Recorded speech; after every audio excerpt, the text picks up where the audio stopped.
Carrot വെച്ചിട്ട് milk shake ഉണ്ടാക്കി കുടിച്ച് നോക്കിയിട്ടുണ്ടോ? നല്ല ചൂട് കാലമല്ലേ, നമ്മുടെയൊക്കെ എല്ലാവരുടെ വീട്ടിൽ ക്യാരറ്റും ഇരിപ്പും ഉണ്ടാവും. അപ്പം ഈ ക്യാരറ്റ് വീട്ടിൽ ഇരിപ്പുണ്ടെങ്കിൽ ഇതുപോലെ നിങ്ങൾ മിൽക്ക് ഷേക്ക് ഉണ്ടാക്കിയിട്ടൊന്ന് കുടിച്ച് നോക്കട്ടോ. ശരീരം നല്ല രീതിയിൽ തണുക്കാനൊക്കെ ആയിട്ട് നല്ലതാണ്. അത് മാത്രമല്ലാണ്ട് വളരെ ഹെൽത്തി ഡ്രിങ്കും ഉണ്ട് ഇത്. അപ്പം വൈറ്റമിൻ എ ഒക്കെ ഒരുപാട് അടങ്ങിക്കുന്ന ഒന്നല്ല ഈ ക്യാരറ്റ്. കണ്ണിൻ്റെ കാഴ്ച വർദ്ധിക്കാനൊക്കെ ആയിട്ടും അത് മാത്രമല്ലാണ്ട് സ്കിന്ന് ഗ്ലോ ആവാനായിട്ട് അടിപൊളി മിൽക്ക് ഷേക്ക് ആണിട്ടത്. അപ്പം ഉച്ചയ്ക്ക് ടൈമിലൊക്കെ നല്ല ചൂട് ടൈമിലൊക്കെ ഇരിക്കുമ്പോൾ ഉണ്ടാക്കി കുടിച്ച് നോക്ക്. നമ്മൾ പിള്ളേരൊക്കെ പച്ചക്കറി കഴിക്കാത്ത പിള്ളേരൊക്കെ ഉണ്ടല്ലോ, ക്യാരറ്റും കാണുമ്പോൾ ഓടുന്ന പിള്ളേർ. അപ്പോൾ അങ്ങനെ പിള്ളേർക്കൊക്കെ ഉണ്ടാക്കി കൊടുക്കുവാണെങ്കിൽ പിള്ളേർ പാത്രം കലയിക്കണം അറിയത്തില്ല കേട്ടോ, അത്രയ്ക്ക് രുചിയാണ്.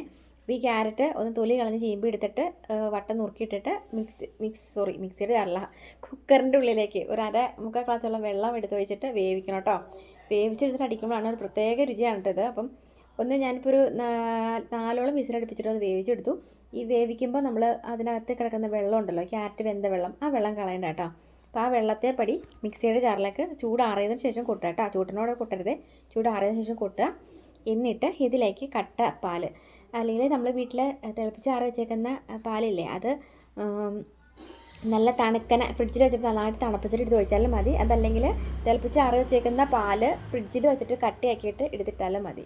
എങ്ങനെ എടുത്താലും നല്ല തണുത്ത പാലുണ്ടെങ്കിൽ എടുത്ത് ഒഴിച്ചു കേട്ടോ. ഇനി ഇതിലേക്ക് ഒരു 3-4 ഈന്തപ്പഴം ഇട്ട് കൊടുക്കാം കേട്ടോ. ബ്ലഡ് ഉണ്ടാവാനായിട്ട് നല്ലതാണ്, രക്തം ശുദ്ധീകരിക്കാനായിട്ട് നല്ലതാണ്. അടിപൊളി ഡ്രിങ്കാണ് ഇത്. പ്രത്യേകിച്ച് കുട്ടികൾക്കൊക്കെ പീരീഡ്സ് ടൈമിലൊക്കെ വയറുവേദന ഒക്കെ ഉണ്ടെങ്കിൽ ധൈര്യമായിട്ട് ഉണ്ടാക്കി കൊടുത്തു നോക്കിക്കോ. പാല് തിളപ്പിക്കണമെന്ന് മാത്രമേ ഉള്ളൂ കേട്ടോ. ഇനി നമുക്ക് അതിനകത്തേക്ക് 2 ഏലക്ക ചതച്ചിട്ട് കൊടുക്കാം. ഇതാണ് ഇതിൻ്റെ മെയിൻ കാരണം. നല്ല രുചിയാണ് കേട്ടോ ഈ ഏലക്ക കൂടി ഇതിനകത്തേക്ക് ചതച്ചിട്ട് കഴിയുമ്പം ഇതിൻ്റെ സ്വാദം തന്നെ ഒരു വേറെ ലെവലായിരിക്കും. അപ്പോൾ 2 ഏലക്ക ചതച്ചിട്ട് കൊടുക്കുക. ഇനി ഇതിലേക്ക് നല്ല ഐസ് വാട്ടർ കേട്ടോ ഞാൻ എടുത്ത് ഒഴിക്കുന്നത്.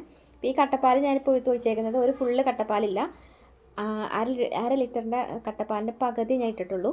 എന്നിട്ട് അതിലേക്ക് ഞാൻ വെള്ളം മിക്സ് ചെയ്തിട്ടുണ്ട് കേട്ടോ. 1.5 ഗ്ലാസോളം വെള്ളം മിക്സ് ചെയ്തിട്ടുണ്ട്. അപ്പം മൊത്തം 4 ഗ്ലാസോളം കിട്ടും കേട്ടോ ഈ ഷേക്ക്. അപ്പം ഇതിനകത്തേക്ക് ആവശ്യത്തിന് പഞ്ചസാരയും കൂടി ചേർത്ത് കൊടുത്തിട്ട് നിങ്ങളിങ്ങനെ അടിച്ചെടുത്തോ. അപ്പം നല്ല ടേസ്റ്റാണ്. ഇതിങ്ങനെ ഒന്ന് തണുപ്പിച്ചിട്ട് നമ്മൾ ആ പാലും ഒക്കെ കൂടി തണുത്ത് ആയതുകൊണ്ട് തന്നെ ഇതിങ്ങനെ എടുത്ത് കഴിക്കാനായിട്ട് ഉച്ച ടൈമിലൊക്കെ എടുത്ത് കഴിക്കാനായിട്ട് നല്ലൊരു ശരീരത്തിന് നല്ലൊരു എനർജി കിട്ടുകയും ചെയ്യും, ദാഹവും മാറും കേട്ടോ. നല്ല ടേസ്റ്റുമാണ്.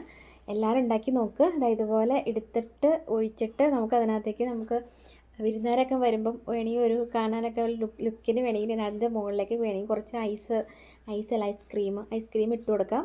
എന്നിട്ട് ഇതിൻ്റെ മുകളിൽ വേണമെങ്കിൽ ഇത്തിരി കാഷ്യൂ നട്ട്സൊക്കെ ഒന്ന് തൂളിട്ടൊക്കെ കൊടുത്തിട്ട് എടുക്കുകയാണെങ്കിൽ കാണാൻ ലുക്ക് ഉണ്ടാവും, കഴിക്കാനായിട്ട് നല്ല ടേസ്റ്റും ഉണ്ടാവും, നല്ലൊരു ഹെൽത്തിയാണ്. അപ്പം ഉണ്ടാക്കി നോക്കുക. പിള്ളേർക്കൊക്കെ ഇങ്ങനെ കാണിച്ച് കൊടുക്കുകയാണെങ്കിൽ കഴിച്ചോളും. അപ്പോൾ ഒന്ന് ഉണ്ടാക്കി നോക്കട്ടെ. കാരണം നല്ല ഒന്നും പറയാനില്ല, വളരെ ശരീരത്തിന് നല്ലൊരു ഗുണം ചെയ്യുന്ന ഒരു ഷേക്കാണ്. വൈറ്റമിൻ എ ഉണ്ട്,